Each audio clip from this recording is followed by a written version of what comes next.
Good afternoon and welcome to this special edition of APTN InFocus. Today we're coming to you from the floor of the Assembly of First Nations 39th Annual General Assembly. We're on the traditional territory of the Musqueam, Tsleil-Waututh and Squamish here in Vancouver. And we want you to join in on our conversation today about the AFN. You can comment on our Facebook, which should be live now. You can also tweet us at APTN InFocus or email infocus@aptn.ca. And anytime if there is a result, which we're not expecting until 1 o'clock, we will break away and take that live as well. Joining me here on set in Vancouver is recently elected AFN Youth Council co-chair Darian Landry, lone child from White Bear, Saskatchewan, and a former co-chair who sits on the youth executive, Mark Hill of the Six Nations of the Grand River in Ontario. The AFN National Youth Council is a 20-member council made up of First Nations from each of the 10 AFN regions, and we're going to start with news from yourselves this morning and a press release that you put out regarding the Kinder Morgan Trans Mountain Pipeline, or the Canadian Trans Mountain Pipeline, and calling for a show of solidarity and support for the young people that are fighting against this pipeline. Darren, if we can start with you on why this was something the Youth Council wanted to send this message to the AFN executive and to the chiefs here. Sure. Well, recently in the news we saw that the Prime Minister's Youth Council recently got together and they discussed and opposed their position against the Kinder Morgan pipeline. And so that was really powerful to see young people on another National Youth Council to voice their concerns and opinions on something that's really important, which is our climate. And so we really were inspired as a Youth Council to show our support in the same way and address our leadership, the executive and the communities who are either opposed or in support of this pipeline. Because the AGA here in the election assembly is being held on these traditional territories, these unceded lands, we thought it was only fitting to go and to visit the camp and to get a better understanding of where they're coming from, the sacrifices they're making every single day. You know, they can be in their warm beds at home, but they're there from morning to night, 24/7, every single day, and that's really powerful because our climate is our future, and our young people really depend on the lands and these territories for their identity and for understanding who we are as Indigenous peoples. And so I proposed the idea to our council to write a letter in support of the Prime Minister's Youth Council, and it developed that we could talk to our leadership here and during this election to address this issue. And so we thought it was really important. Mark, has there been any response, or are you hearing from people out there from this letter? Well, just from what I've seen so far, you know, the response of the young people across Turtle Island has been very well received. I think, you know, in reiterating Darian's comments, is we really look to the young people as the next leaders, and by supporting these young people who are doing this important work, it just seemed fitting that it was our time to show our support. And one of the good things when visiting the camp is, you know, we went up there and we took a group photo, which again that we want to attach to the letter, just to say, like, you know, in terms of being strong, resilient Indigenous young people in this country. And I think, you know, just to fight against the Kinder Morgan pipeline is just the beginning here. You know, there's so much work to be done, but to stand in solidarity with all of these other young people is super important to our council. Darian, there's no resolution here on the floor that makes any mention of any pipeline. Was that something you were hoping, that there would be a show of support, a resolution coming to the chiefs? That's definitely the goal. We want to get the conversation going. So far from the candidates, we haven't seen any mention of the pipelines besides one candidate, and it's really important to us. So we thought this was a really good time to bring out the letter, and hopefully, you know, some sort of response would come up from it. Mark, as somebody who's been on the Youth Council for a while, has the AFN and the chiefs, have they been speaking enough about this pipeline and others? Well, to be honest, I don't think they have been. And it's unfortunate because, you know, the way I see things is you have to have these hard discussions. And unfortunately, I just haven't seen them yet. But you would think that, as candidate running for national chief, that this is an important issue. This is happening right now. And you would think that that would at least be one of the priorities in terms of a discussion.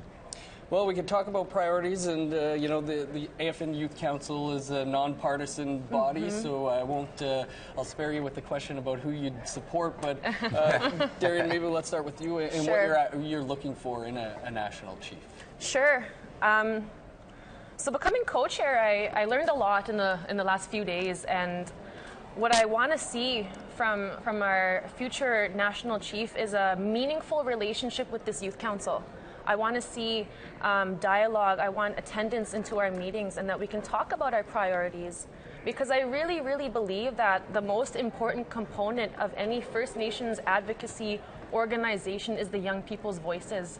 The decisions that are made by leaders are affecting our young people, and I think that those perspectives need to be heard loud and clear. Mark, was there a meaningful dialogue during your term as co-chair? Well, actually, back in December, the Youth Council, we made a statement to the AFN that they diminish their actions as a national First Nations government and go back to their mandate as an advocacy, lobbyist, and coordination body. And, part of the role of the Youth Council was to actually say that and to say it loud and clear. What I want to see in a national First Nations chief or the national chief is transparency and accountability right down to the community level. It's unfortunate that only the chiefs are allowed to cast the vote, but yet it doesn't go back to the actual community level and where it truly is impactful. Darian, your thoughts on that? That only chiefs are the ones voting here, and there's always a lot of talk at the AFN that the grassroots, the youth, are not being represented. Do you feel represented by those in this room? The truth is, the most important voices come from the grassroots, and I want to see that the opportunity for our people to choose their leaders too, and that proper discussion between chiefs and the people back home in the communities needs to happen, so they know what leader is going to represent them. You're from two different territories. Mark, from Ontario. Do you want to maybe tell us a little bit about the priorities there for you in this youth council as well? Well, we've been working with the Six Nations Youth Council. I've been an advisor at that body. I'm also an elected councillor for Six Nations of the Grand River. And, the priorities there have always been the young people and our elders as well. We always look to our clean drinking potable water. We know we're looking to, on our territory, for the piping of the rest of our territory. We just built a water treatment plant a few years ago. So, but in terms of the youth, we've been always trying to engage and to make sure that we're interactive with the youth and, we're listening. And loud and clear, part of my role that I've always maintained since being an elected councillor was to be a voice for the young people and to listen. So I'm going to continue to do that. Darian, yourself in Saskatchewan, the priorities there? Sure. So I am the elected female representative of an organization called FSIN. And so through that, I've developed a lot of priorities. I've seen a lot growing up just as a young person, especially in our justice system.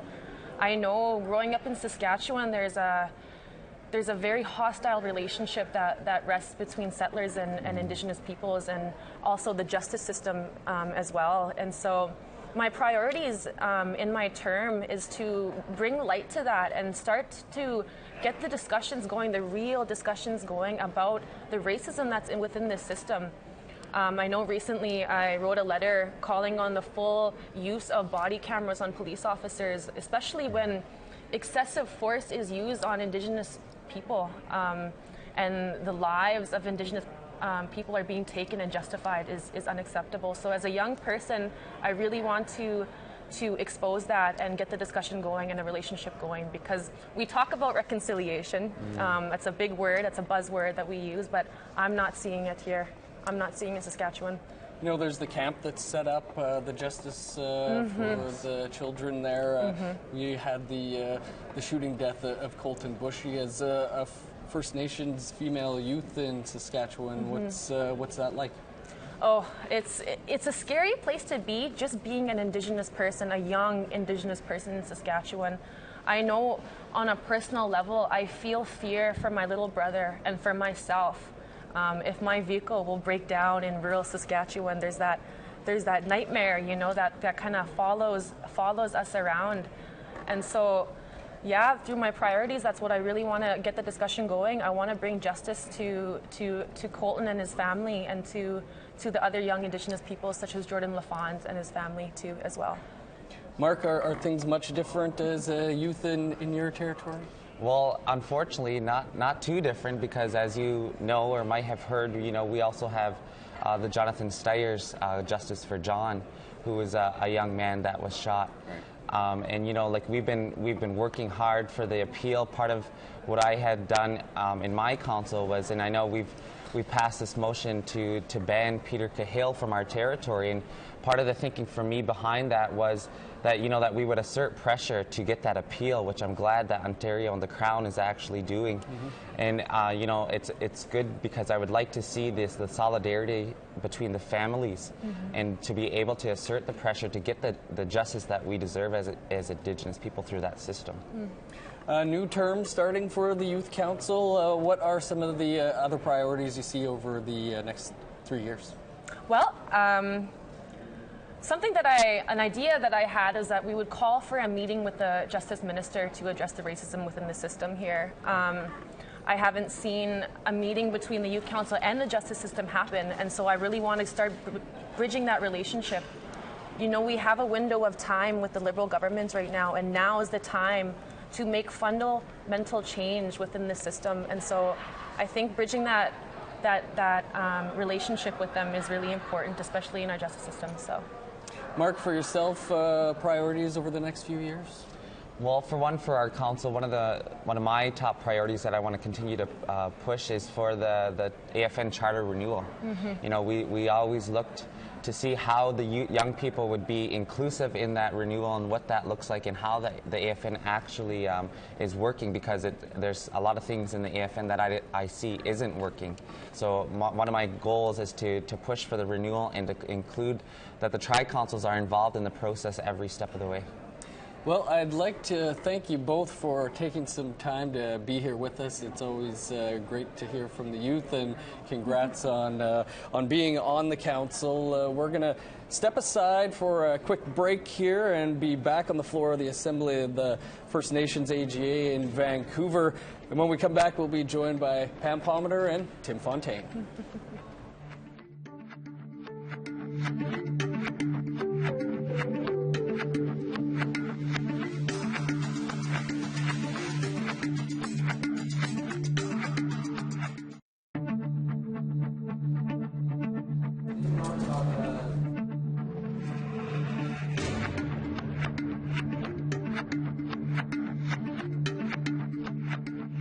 Because our AFN tent has to be big enough for Aboriginal rights and title, inherent rights and treaty rights, from coast to coast to coast. It's that unity that's required. And we need to restructure our AFN to be more effective and efficient. So there's a process, and we're going to embark on that pretty quick. Welcome back to In Focus, this special edition. We're live from the floor of the Assembly of First Nations Annual General Assembly in Vancouver, and joining us now is a longtime journalist, grand editor-in-chief of Walking Eagle, and the host of The Laughing Drum, Tim Fontaine. Also with us is lawyer, educator, and advocate Pam Palmater.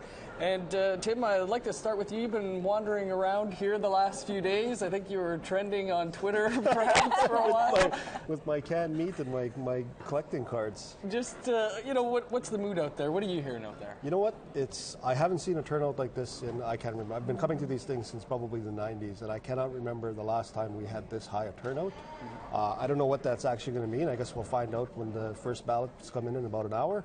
But it's interesting. I mean, there's a lot of energy here. There's a lot of people that have come out. I think that shows that there's a lot of interest in this election. So, Pam, your thoughts? I know you were here yesterday as well, too, Yeah. and what you're hearing and what you make of. I think we're up near 530 of 634 chiefs are here in Vancouver right now. Yeah, no, I totally agree. I mean, I've been coming to these for a while as well, and this is one of the main criticisms is that so few people come, so few actual chiefs. It's mostly proxies, and then it's like less than half, very poor turnouts, small numbers making decisions on resolutions. But at this one, seems to be a very pivotal election because you've got such a high number, and there are people right now working to actually get proxies to make that number even higher. So the stakes are high, and I think most chiefs are quite aware that there's some core issues at play here, and they want to have a say. There's also more than 2,500 other people that are here. What does that say to you, Tim, about the importance of this election? Again, I think just the overwhelming interest that is in this election, and like Pam said, there's a lot at stake here. I think there's a lot of sense that either we could stay with the status quo, the ship can keep sailing the way it is, or they could go in a completely radically different direction, right? I don't mean radical as in radical. I just mean, with somebody else at the helm there, it could be an interesting relationship with the feds if that's where they decide to go. But we'll see what happens. Pam, you recently wrote about this election that's taking place behind us, and you said it feels like a boiling point. How come? It does. Well, I mean, if you look at the last boiling point we had under the Harper government, it resulted in idle no more, and one of our national chiefs for the first time ever resigning. It was a very problematic scenario, but it was primarily because Harper had this suite of legislation, all of these ideas on how he was going to limit and circumscribe our rights under various pieces of legislation. And that really, it took a while, but it did create that boiling point. Well, now you're coming around, maybe different names, maybe different titles under legislation, but you're coming around to the exact same boiling point.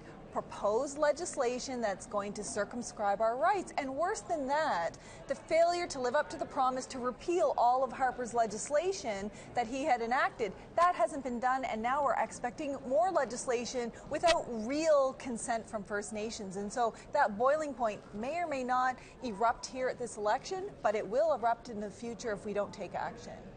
Tim, aside from the high numbers of attendance here, does this feel different than the ones you've been to? Yeah, absolutely. I mean, the one thing I noticed, you talked about, the relationship with the feds. The feds are here, but they're not as visible as they have been at previous special chiefs assemblies and AGAs. Carolyn Bennett is here, but I mean, we haven't seen her. It's not as visible it has. I know they're going to be here tomorrow, but that part feels a bit different. And also just that feeling that something is happening. I don't know if I could call it tension, but there's definitely something in the air here. There is, it could be a very interesting election, or it could go the way some people suspect, which is there's a lot of stability right now. Money is flowing to a lot of communities. Chiefs could be happy with that and just decide to keep on going the way it's going. And keep in mind, the politics are also different, too, not just at the AFN, but we've just had an election in the Chiefs of Ontario with a new regional chief. The Grand Chief in Manitoba is relatively new. He's only been in office for a year, and FSIN is heading towards an election. So you've now got very different players in place here, which are well suited to challenge AFN if there is a status quo vote, and that could very well also change things on the political front. Also seeing a lot of females being elected to the AFN executive. Pam, is that sending a message? I think it is. I think across the board, electing more Indigenous women into various positions is obviously a benefit. It's more reflective of how we used to be traditionally. We didn't have elections, but we had women in power as, political advisors, strategists, leaders, even war chiefs, for example. So we really need to get back to that because there are a lot of really strong women voices out there, obviously, that help lead the Idle No More movement, that are leading anti-pipeline resistance, that help raising the alarm bells on over-incarceration, murdered and missing, and kids in care. So I think you'll see that dynamic with the change across the country will also change things and become a challenge for AFN, in fact. Where you wrote also in that column that this is an election for AFN National Chief that every Canadian should care about, and we don't really maybe see that all the time. I mean, today there's other media outlets here for the election, but why do you feel this is something that everybody should be paying attention to? Well, think about what's at stake. So depending on who you vote for can ultimately decide the kind of relationship we have with the government and what we're willing to accept from the federal government. And that's not just about what's happening in our First Nation communities, but keep in mind the vast majority of First Nations are also partnered, intermarried, or doing business with Canadians. So we share children together, we share partnerships together, and that will affect them personally. But also, if we go down the wrong path and we make the wrong decisions on things like pipelines or mining or how we protect our water, that doesn't just affect First Nations. If we have no clean water to drink, that Canadians should be very concerned about that, because at the very helm of this, the very first line defense is First Nations. We're the ones with constitutionally protected rights to defend our territories, which includes our water. Canadians don't have that same kind of power, so they should care very much about who's heading up the AFN. Tim, what's at stake here for First Nation people? You know what? I think absolutely the relationship with government. I think people... several of the candidates are running on a campaign that basically the AFN is asleep at the wheel right now. That this relationship with a government that's supposedly friendly, they smile at us a lot, but like Pam said, there's a lot of things that haven't been done yet. There's a lot of legislation that could potentially be rammed through that could affect us really quite severely in the future. We don't know about this rights legislation. Not a lot of people who are actually going to be affected by it know what it is, right?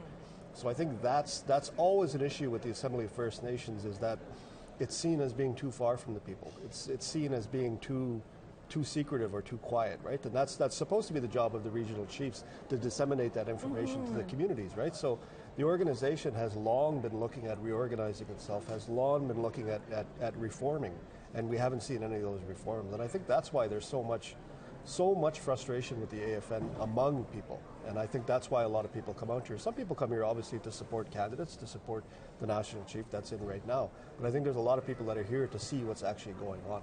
I mean, the very cost of attending this convention, right, is such a deterrent for a lot of people. One of the APTN's reporters just went down to the east side, downtown east side, to talk to people to see how they feel about it. And I'm going to come back to the cost in just a little bit here, but first I want to talk about what's at stake for the federal government. We're less than 500 days away from the next election. You mentioned they're not really showing face too much here, but how interested do you think this Liberal government is? I think they're very interested in this election. I think they want somebody in there that's going to maintain those good relationships with the government, so that they can look like they're plowing along in the right direction, right? So I think for them, they want a friendly AFN, and there are some candidates here that don't want that. They want it to be a thorn in government side. They don't want it to be basically aligned in the same interest. They want it to be First Nation people's interests first, right? And I think there's a lot of belief that this current administration is not doing that. That it's a little too. That whole argument, I mean, that's been going on. Previous national chiefs have faced that same criticism, that they're too cozy with government, no matter who they are. And so I think that's very much alive here too. Pam, Indigenous peoples in Canada helped elect this Liberal government.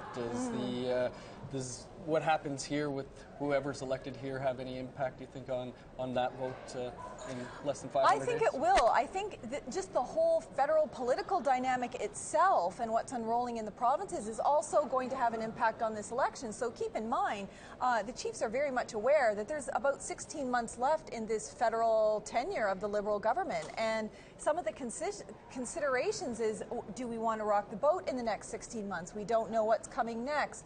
How many critical housing projects do we have? Yeah. Very life and death things that, the government has very much forced us into. And so I think federal politics plays a very big role in what's happening here. But, I'd have to echo what's already been said. I mean, there's that age-old debate about, whether or not you want to elect someone who's going to have a friendly relationship with the federal government. I think any national chief should have a good working relationship with the federal government, but never at the expense of its sole mandate, which is to advocate strenuously on behalf of First Nations to protect all of our rights and lives and liberties. And that is where the AFN has utterly failed its mandate.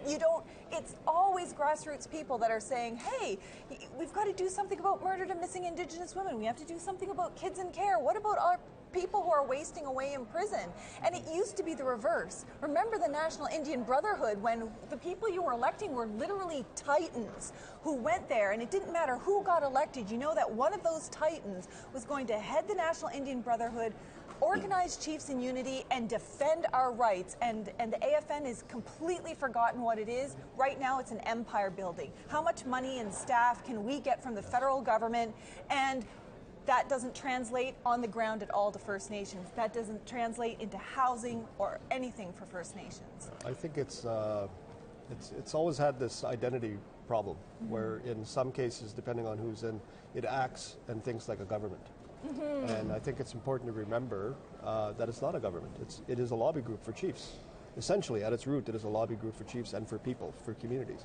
But that's always the same debate that's happening, right? And so as it gets bigger, it becomes thinking and acting like a government. And so that becomes a problem for people, especially for grassroots people.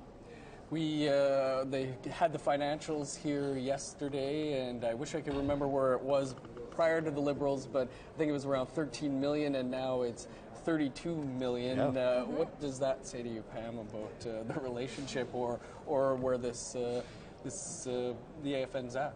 Well, I think the fact that the majority of us had to find out what these financials were through social media before this, convention even happened is part of the problem. The information is not getting out there. And what are they getting the money for? There's supposed to be, and you quote every former national chief who says, oh, I'm not a government. I'm just here to open doors, and then I will step aside and you can do your thing. Well, the chiefs around here are saying they can't even get meetings with ministers. And why is the door that's being opened the one for the AFN to have more staff and more funding? And I'm a strong supporter that all of our political organizations should be properly funded. We should be able to have a critical mass capacity to advocate for one another, give each other information, do the research, but that's not what's happening. You don't see the AFN playing that lead role. Instead, it's really about how many meetings, tables, negotiations, how much time in Ottawa can we play? And our future is not in Ottawa. Our future is in our communities, in our sovereign territories. Tim, we've spoken about it before. If you're a chief or a national chief that's critical of the government, your funding dries up pretty quick. What does it say? Is it a bad thing that they have a budget this big now? Like Pam said, it depends on what they do with it. It depends on whether that is actually opening doors for communities, for the actual rights holders that make up the AFN, because that's the other thing. The regional chiefs and the national chief are not what we call rights holders. They can't negotiate treaties. They can't do these things that communities can, right? So I think it's important that we find out what exactly they're doing, and I think this is their opportunity to do it, right? These are the meetings where they come and the national chief stands up and says, this year we did this and this and this and this and this, right? But is that actually reflected in what's happening in the communities? I don't know yet. There's still a lot of frustration that the money is flowing, but not enough. And money's not trickling down to the communities yet. And the Liberals can say, well, you know what, we're still undoing all of the damages from Harper. It's been a few years already. So. Well, the number of dollars in the $17 billion figure that we always hear that don't flow until after this government even gets reelected. Exactly. We saw that Liberals have done that in the past. Harper has done that in the past. It's always, there are some very big election promises. Looking way back at the Kelowna Accord, that was before the Liberals fell the last time. That was, again, $1 billion deal, right? But, after the next election. And those finances are really a shell game, because you can talk about, $17 billion. Well, let's just look at exactly where that $17 billion went to. It went to a whole host of federal government departments. It went to increasing a whole bunch of staff in provincial areas for the murdered and missing inquiry. It goes to specific projects that are allegedly joint with First Nations. But when you really take a look at how much is actually getting into the community right now, when promised, it's literally pennies on the dollar compared to what they're promising. And that's part of the problem. And then where did those pennies actually come from?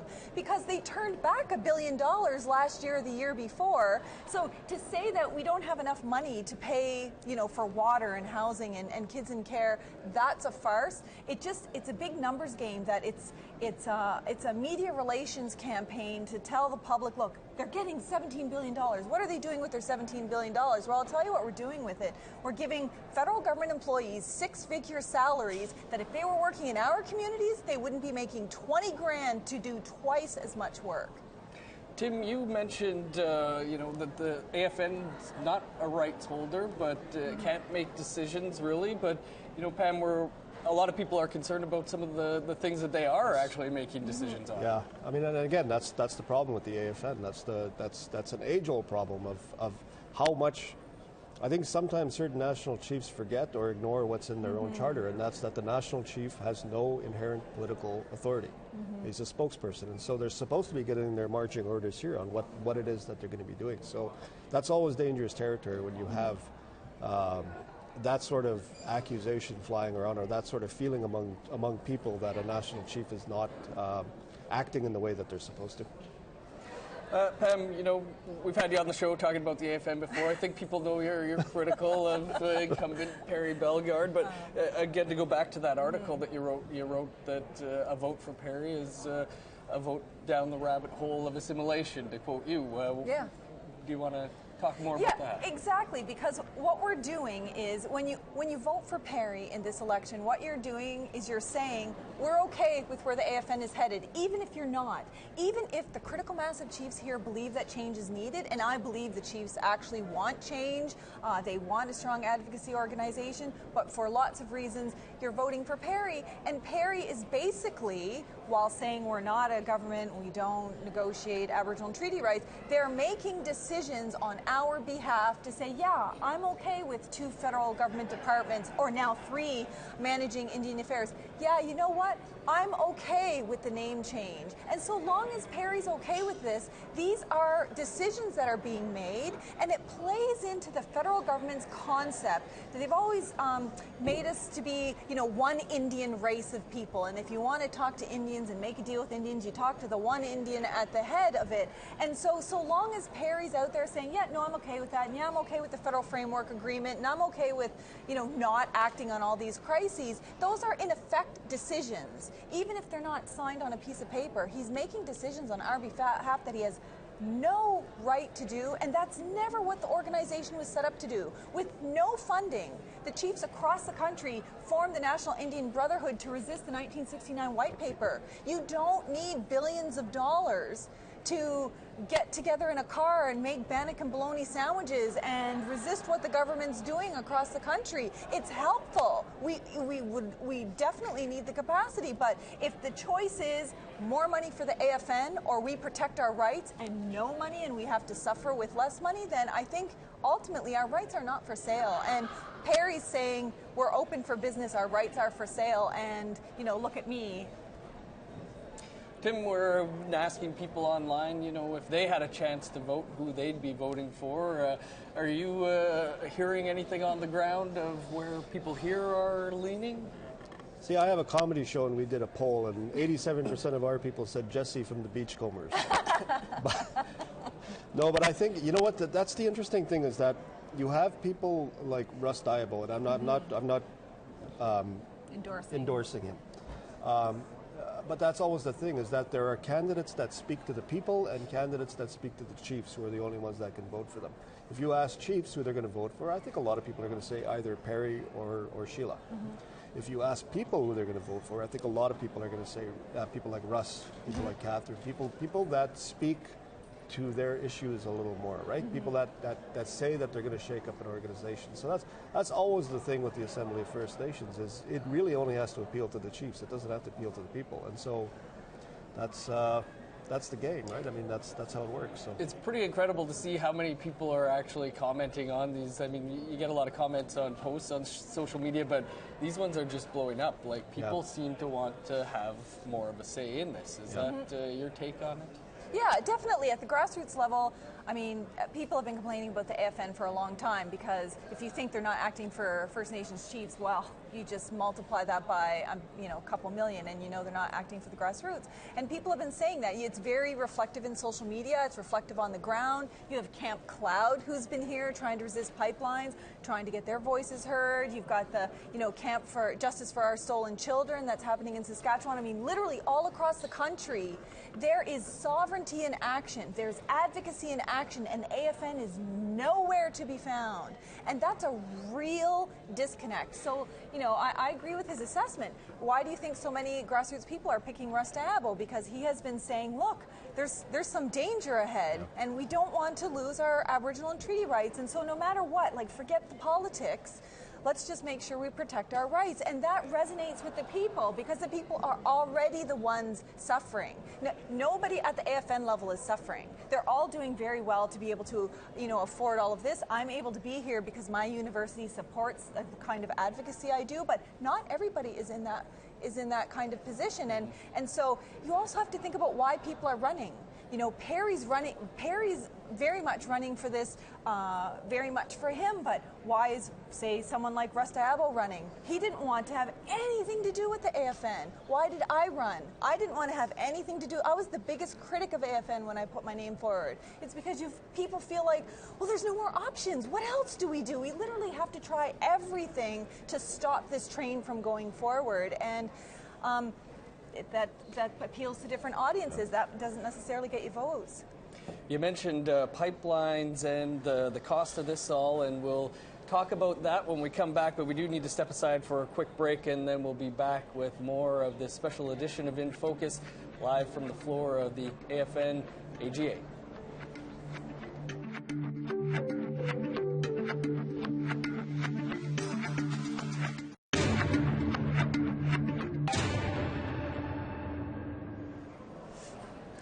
Welcome back to In Focus. We're live here in Vancouver on the floor of the Assembly of First Nations Annual General Assembly, and you can probably see people starting to file in behind me, and that's because at 1 o'clock local time we'll be hearing the results of the first round of balloting. It could be the only round for all we know, but Tim, do you see there being more than one round of voting? I think so. I think you're going to lose a few candidates in the first one, and then if you want my prediction, I'm going to say 3 ballots. But that's it. It could be, like you said, it could be over quite quickly. We don't know yet. A lot of people seem to think 3. Pam, do you think this will be going at least more than 1? I think so. It would be irregular for it just to be 1. It would send a pretty strong signal one way or the other. So I imagine it just depends on how the other candidates break up or split the votes. So there's a lot of strategy there, but I agree. I imagine it'll be at least a couple rounds. There's a couple of things I definitely wanted to get to, and one was the costs that we've spoken a little bit about. I think it's $350 just to get in the door here. Hotels down here are $300 to $600. This building is something else, and it's all booked up. Pam, your thoughts on the costs of this all? Well, it's a far way away from how we started out our advocacy. And I'm not saying that only impoverished advocacy works, but I mean, we volunteered all of our time. No one got paid. We had to pay for our own travel. We had to, literally live on bologna and bannock at, our meetings and bringing people together. But that meant that families were at our community meetings, kids were at our community meetings, people were involved in what was going on. You could come and go as you needed. And that was old school, and the other thing about the old school way of doing things is that chiefs essentially got together in war rooms. There wasn't invited guests, there wasn't ministers, there wasn't anyone else listening in on your strategies. It was literally a war room. How are we going to defend our rights and protect our people? And nowadays, the costs, I mean, like I said, I work at Ryerson University and they support the work that I do. Otherwise, how could you possibly afford, I mean, it's literally thousands of dollars if you want to attend, these days, and the majority of our people are nowhere able to afford that. Tim, is that a concern you've been hearing, is costs? Absolutely. I mean, we heard there was a drum group that tried to come in the other day that was going to be charged $350 just to come in. So I think that's always an issue with the AFN. I think a lot of people would love to see one of these meetings held in a community, or in an area where more community members could be there. I think it's interesting that it's in British Columbia. I think that's also, I don't necessarily think it's strategic, but I mean, I think that could also be why we're seeing numbers that are so high. I mean, we know this is the largest chunk of chiefs in the country, right? BC can make or break any election. We've traditionally seen that they're known to vote as a bloc, right? So you have to win BC. So it's interesting that it's actually taking place in BC, this election. So whoever can curry their favor is as good as in, I believe. The other thing about being here in BC, of course, is the fight that's going on with the pipeline, Kinder Morgan, or the Trans Mountain Pipeline. You know, you look at the resolutions here, there's 40 or 50 resolutions. There's not one that mentions that pipeline or Line 3 or anything. Yeah. Is that a surprise to you, Pam, that we're not seeing? No, I'm not. I mean, you just see resolution after resolution, generally done when chiefs aren't here. So you look at the resolutions that have passed already, it was practically an empty room of people. So you've got small numbers of people passing resolutions on things that really are not the same kind of critical resolutions, like what are we going to do about the pipeline? And can you have a collective decision on a pipeline that represents all First Nations in this country? And should we? Because you're talking about different sovereign nations, you know, the Mi'kmaq Nation or the Haudenosaunee, and should First Nations in BC be able to make a decision on a resolution that impacts any of the Mohawks and Haudenosaunee territory? And of course the answer is no. So there's a whole structural problem with that, but the fact that we don't see any of the critical people's issues on the slate is a huge problem. It's like, what are you there for, AFN?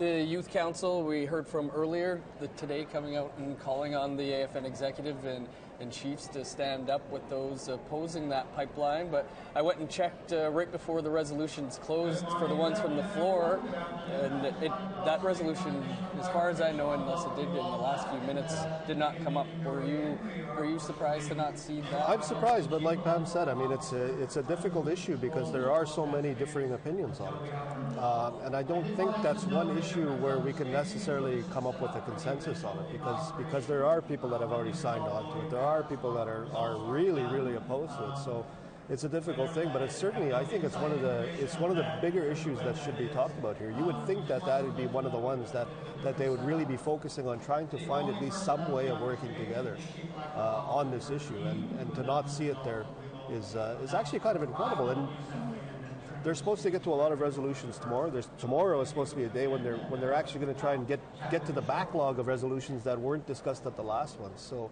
good luck with that. I'm sorry. There'll be few people here, literally. Yeah, you'll see the numbers will drop significantly by tomorrow. Yeah. Are there resolutions, Pam, from looking at them that you're surprised aren't at this annual General Assembly? Well, I mean, there's just so many important people's issues. Like, what about Camp Cloud? What is the AFN's position on Camp Cloud? And the fact that they don't want the pipeline in their First Nation, which they have a sovereign right to say no to, regardless of who likes it in their own. What are they doing about that? What about this ongoing camp of the Justice for Our Stolen Children in Saskatchewan and the province's attempts to have them removed? And, you know, they've reset it. Like, the real critical issues on our Aboriginal and treaty rights, like, where are they? And then, let's just say you get a resolution. Then what does AFN do about it? I mean, advocacy and action on our rights is not, oh, we passed this resolution last year, and look, I can report I had 3 meetings with this person, 2 meetings with that person, and we're in a process. Literally, if you ask AFN what their measurables are on any of these resolutions that they've ever done is, oh, we're in a process, we're in a meeting, or we're in an MOU to negotiate a process, to set up a process to talk about these things. But the real measurables is the well-being of our people. Are our people healthier? Are they stronger? Do they have more of an education? Are they able to fish unimpeded by fisheries officers? Are we able to live as Indigenous peoples, as Mi'kmaq and Haudenosaunee? And if not, then that's the real measurable. And so far, AFN has failed right across the board. I don't care how many processes or meetings they've had. We've seen online, you know, people think raising concerns that Camp Cloud's going to be removed as soon as everybody leaves here. Are you expecting that to come up at all, Tim? You would think it would. I don't know if it will or not. Like I said, I mean, so many people are just focused on the election right now. That's really the big show here right now is the election. That's what everybody's here for. I'm sure there are absolutely chiefs that are here that want to get to these bread and butter issues. But right now, all eyes are on these candidates and how this is going to move forward. I mean, it will be interesting to see what falls off the table when these chiefs all leave. And I guess that's just what we'll have to watch for. But Pam, you mentioned you ran before, and we spoke about the number of Indigenous women that are being elected around the country in these AFN regional jobs. And as chiefs, Manitoba has a record number of Indigenous women First Nation chiefs right now.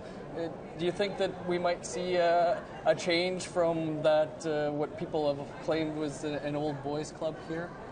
Well, I mean, we could, right? We don't know where the chiefs are leaning, and oftentimes the results of the first vote reflect, weigh very heavily in how people vote in the second round. So even if, candidates are really far apart, the first and second candidates, if chiefs see, oh, this second candidate really has strong support, then you know what? That person does have a chance. So maybe we will elect them and replace that other person. It's really managing the unknown, and in that kind of scenario, maybe we could have a woman at the helm. But and that would be important, because even more than just the chiefs, if you look at all of the women in leadership in First Nations, so in terms of chief and council, who's doing the volunteer work for elders, who's leading the groups that are taking kids on field trips and things like that. It's a majority of First Nation women who are in these leadership roles, including traditional leadership roles, and we just need to see that more reflected in kind of these more formal areas. Tim, two women running here for national chief. Are you hearing that it might be time for that? Absolutely hearing that it might be time. However, I've spoken to female chiefs who are going with the other candidates than that. I think I'm sure there are many who would like to see a female national chief, but I think they're going with politics right now. So it'll be interesting to see how it goes. Like Pam said, though, I mean, I can make all the predictions I want. We can make all the predictions we want. But when it comes down to voting, and when things start swinging around out there, and people start going to the caucus rooms and saying, throwing their support behind other people, it could go any other way, right? Or it could keep going back and forth for a while. So. And they change on the fly, too. Yeah. So after this first round of voting, you'll see the candidates going out into the caucus rooms and saying, what about...